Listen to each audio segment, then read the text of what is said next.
sempre pensato che il tratto dovesse tener conto della storia che si racconta. Quindi quando ho cominciato a fare cinema d'animazione ho utilizzato diverse tecniche perché diverse erano le storie che volevo raccontare. In rarissimi casi ho usato il colore perché fondamentalmente le mie storie sono in bianco e nero, come atmosfere, come poetica e come tutto. E poi c'è stata una fase dove cercavo il segno spezzato, il segno incrociato, soprattutto quello dei disegni e delle pitture di Morandi e anche dell'incisione. Volevo trovare quel segno lì e allora c'è stata una fase che ho cercato di riprodurlo a matita, quindi utilizzando la matita con questo tratto a incrociare e a spezzare la linea per dare il chiaroscuro. Ed è la fase dal 98 al 2001, dalla prima versione di Io so chi sono fino a Tengo la posizione. Poi ho raccontato altre storie, quindi il segno è cambiato. Però quando facevo i disegni per me la fase di ricerca è continuata fino a che nel 2004 sono riuscito a trovare una tecnica che mi permetteva di avere questo effetto, questi graffi simili un po' a delle incisioni. E sono stato fortunato, tenace e fortunato, perché poi era esattamente quel tipo di tecnica che avevo bisogno per raccontare la memoria dei cani. Consiste in pastelli a olio stesi su carta e poi graffiati con delle punte secche. È una tecnica molto particolare, molto laboriosa, però è stata apprezzata a livello internazionale, quindi continuo con questa tecnica perché mi dà modo di fare dei disegni molto potenti, molto evocativi ed è riconosciuta come mia, quindi in questo periodo cerco di affinarla, di migliorarla, di mutarla, però sto ancora portando avanti quella tecnica lì.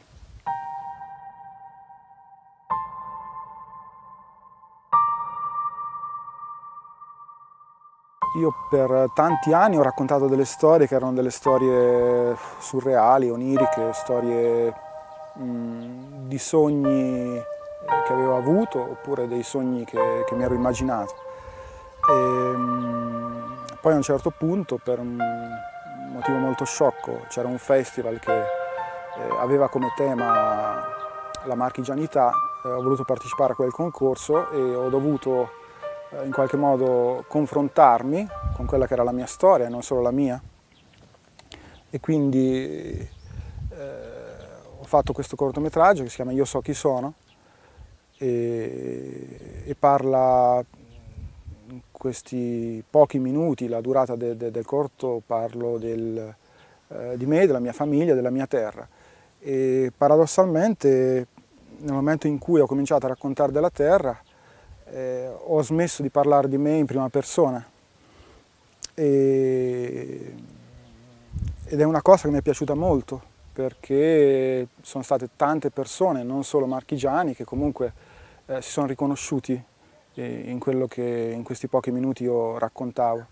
e ho sentito chiaramente che quei pochi minuti non bastavano per dire tutto quello che c'era da dire e allora ho cominciato un percorso di ricerca che ora che l'ho finita mi sono reso conto che mi hanno portato a realizzare una tetralogia sulla civiltà contadina, sulla memoria, sulle radici. Però ecco, dopo Io so chi sono, io avevo l'esigenza di raccontare queste storie e non sapevo bene dove sarei andata a finire, non sapevo bene quale sarebbe stato il prossimo lavoro. Adesso l'ho realizzato anche perché è una storia nuova che non c'entra più niente con la civiltà contadina però ecco, solo ora che ho finito mi sono reso conto che ho speso praticamente gli ultimi 8 anni della mia vita a raccontare questa cosa. E la memoria, perché da sempre, fin dal primo cortometraggio che si chiamava appunto In Memoria, è uno dei temi che mi interessa, che più mi tocca, più mi preme, considerato anche il momento, il periodo, l'epoca in cui viviamo, no?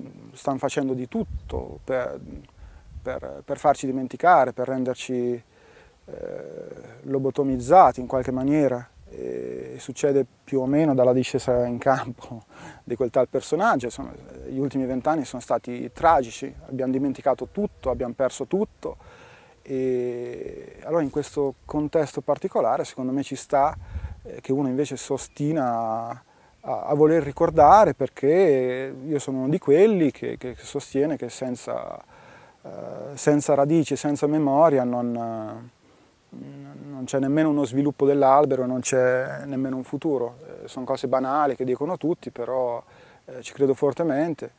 Credo sia molto più banale e stupido comunque ridurre tutto al rigore che c'era o non c'era, o alla minigonna della velina. Quindi in ogni caso ci sono dei trabocchetti, l'importante è far quello che uno vuol fare con onestà e senza badare troppo se siano cliché o meno.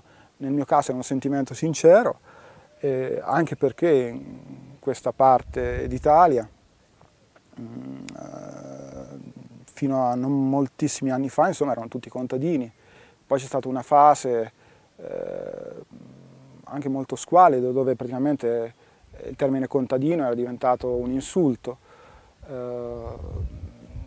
Come tutte le cose, un mondo che la civiltà contadina e il mondo contadino purtroppo o per fortuna comunque va scomparendo, e io dico sempre che se ho la fortuna di poter fare il disegnatore lo devo a chi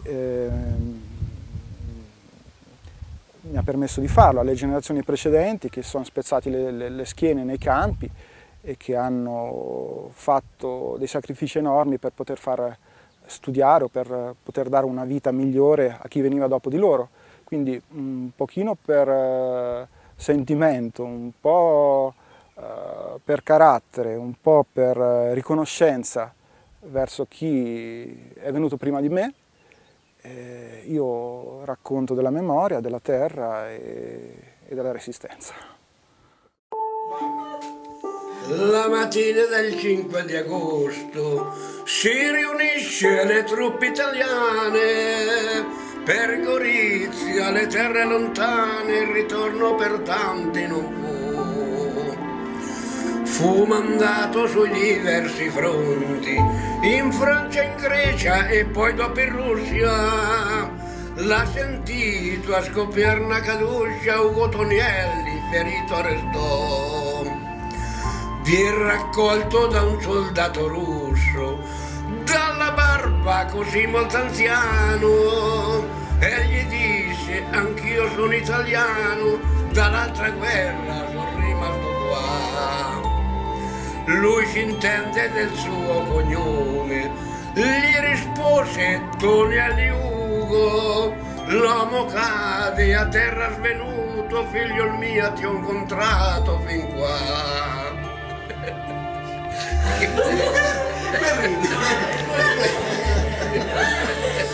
Era tragicissimo. Si è incontrato col padre e il figlio. 8-20 anni. La cosa che mi dà più fastidio è perdere quella che è stata la nostra storia, il voler dimenticare a tutti i costi, insomma, quello che c'era stato prima di noi. Ed è una cosa secondo me intollerabile, perché i nostri nonni comunque hanno subito la storia, quella con la S maiuscola, e hanno subito le peggiori angherie, atrocità, e io credo che già il fatto di ricordarle sia in una qualche maniera un fatto positivo perché in qualche maniera ti protegge dai ricorsi della storia. E poi soprattutto c'è questo discorso sulla resistenza, sul combattere tutti i tipi di fascismo, no? E credo in un periodo come questo, insomma, bisogna stare molto allerta perché per quel poco che so io della storia, quando c'è una crisi economica, i passi successivi, insomma, portano sempre a degli uomini forti, a delle prese di posizione molto estreme e spesso anche alla guerra, insomma, quindi credo che è molto stupido far tabula rasa di tutto quello che è successo in Italia, non dico in Unione Sovietica, ma in Italia, nella zona nostra, ai nostri nonni. Non vedo la ragione del dimenticare, e invece vedo una ragione fortissima nel ricordare, nel provare a tenere la posizione, perché poi, diceva un uomo molto più intelligente di me, che nessuna conquista è per sempre, ci sarà sempre chi piano piano cercherà di toglierti quelle che sono state le conquiste del passato, e, insomma, un'altra banalità, ma lo vediamo tutti i giorni, dal lavoro alla scuola, alla sanità, all'istruzione, qualsiasi cosa, insomma, stiamo perdendo tutto quello che era stato conquistato con bagni di sangue fino alla fine degli anni 70, adesso siamo ritornati praticamente intorno agli anni 30, anni 40.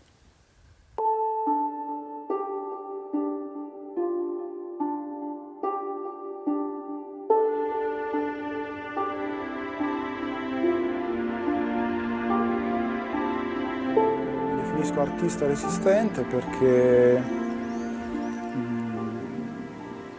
per 19 anni ho fatto il disegnatore, lo sto ancora facendo, senza mai aver avuto un salario, uno stipendio, quindi anche quella è una forma di resistenza. E poi il secondo motivo è perché ho molto a cuore appunto quella che è stata la lotta partigiana, i valori della resistenza. E il terzo motivo è perché in questo particolare periodo storico, secondo me, ecco, in qualsiasi modo e con qualsiasi forma d'arte, anche di non arte, bisogna cercare di tenere la posizione. Quindi, dato che, come dire, è un argomento passato di moda, che non interessa più a nessuno, perché adesso sono cose tutte legate a dei termini tecnici, all'economia, cose che non capisco e che non capirò mai, io in questo particolare momento, se devo guardare a qualcosa che mi illumina la strada, preferisco, ecco, guardare indietro a 70 anni fa e a questi astri che secondo me ancora brillano e ancora fanno una luce buona. Quindi la mia non è una resistenza armata, chiaramente, però ecco, in un periodo come questo, secondo me, è importante che ci siano anche persone che decidano di opporsi agli eventi e al sistema, semplicemente raccontando, parlando o rifiutandosi di omologarsi.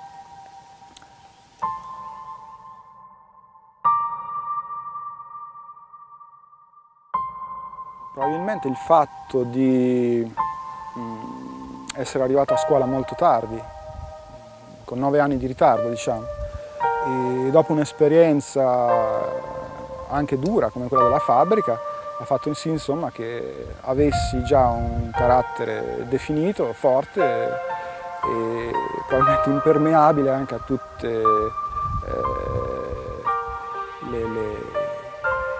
le lezioni, le cose che vengono insegnate nelle scuole, dove probabilmente trovano terreno fertile nei ragazzini di 14 anni. Io, come dico, sono arrivato lì che ero già adulto, perché ho fatto il soldato, ho avuto tanti anni di lavoro in fabbrica, anche a catena di montaggio, quindi venivo da un altro tipo di esperienza e allora ho cercato di non farmi, diciamo così, contaminare e di prendere solo quello che realmente mi interessava, quindi non era un discorso di compiacere agli insegnanti, no? Uno prende, almeno nel mio caso è stato così, ho preso soltanto le cose che mi convincevano e altre cose che convincevano tutti, soprattutto, ecco, ripeto, sull'arte moderna, a me non mi hanno mai convinto certe cose e le ho rifiutate. E io credo che se faccio cinema d'animazione in questa maniera, con questi temi, e racconto questo tipo di storie, probabilmente, anzi sicuramente, dipende anche da questo, dipende da tutto quello che è stato il mio percorso, da tutte le esperienze che ho vissuto, dalla campagna, dalle esperienze più crude, l'assistere innumerevoli volte a ammazzare gli animali, a partecipare, seppur da bambino, alla vendemmia, ai lavori dei contadini. Questo ha influito l'esperienza della fabbrica, ha influito la grande passione politica che avevo da adolescente fino alla fine degli anni '80 e credo e sono convinto che andare a scuola tardi mi ha permesso di prendere veramente quello che mi era necessario senza orpelli o cose inutili. Un po' perché sono nato in una zona, insomma, che è rurale e che sono sempre stato abituato a fare le cose con le mani e concretamente. E tant'è che faccio animazione come si faceva oltre un secolo fa, quando è nato, quindi proprio a dimostrazione del fatto che riesco a fare soltanto una cosa e soltanto con le mani. E col mondo dell'arte ho un pessimo rapporto perché, come detto, non amo le persone, probabilmente incide anche il fatto che sono sempre stato isolato e che non ho mai avuto un vero e proprio scambio con gli altri artisti, ma ancor più che questo il fatto che la maggior parte degli artisti è insopportabile. Io per primo, intendiamoci, però sono persone egocentriche, sanno parlare solo di sé. Io non ho avuto quel tipo di cultura lì, non ho avuto quel tipo di educazione lì. Ai tempi della scuola ho sempre contestato tantissimo l'arte moderna, perché non la capisco e non riesco a farmela piacere.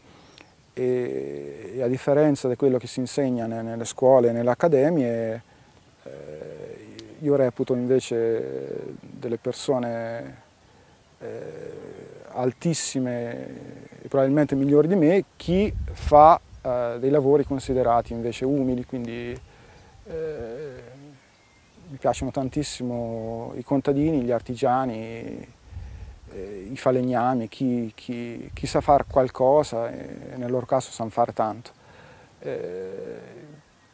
E l'ho trovato veramente in tante persone, in tanti cosiddetti artisti, questo fatto del sentirsi superiori alle persone semplici. E non riesco a mandarla giù sta cosa, quindi cerco di essere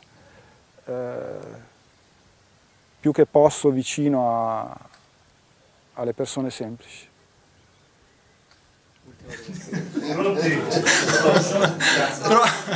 Però dici che le donne le faceva innamorare tutte, vero o no? C'era una voce strepitosa. Mamma mia, la volta che... È vero che ti volevano portare in tournée a fare il cantante? È vero che dovevi andare a cantare, no? Io prima la sedia. No, grazie. E cantavano, loro lavoravano. Poi devi raccontare te, Guido, no?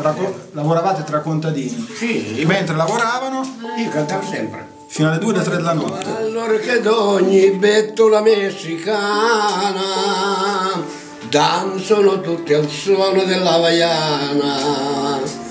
Vien da lontano un canto così accorato e un minatore bruno laggiù è emigrato. La sua canzone sembra don esiliato. Cielo di stelle, cielo, color del mare, portami in sogno verso la patria mia. porti all'incuore che muore di nostalgia. Nella miniera è tutta un baglior di fiamme, piangono bimbe, spose, sorelle, mamme. A un tratto il minatore dal volto bruno dice agli accorsi: siete turbante ognuno, io solo andrò laggiù che non ho nessuno. Era la notte in grido, solleva i cuori, mamme son salve, tornano i minatori, manca soltanto quello dal volto bruno, e per salvare lui non è nessuno. Bravo, Bravo.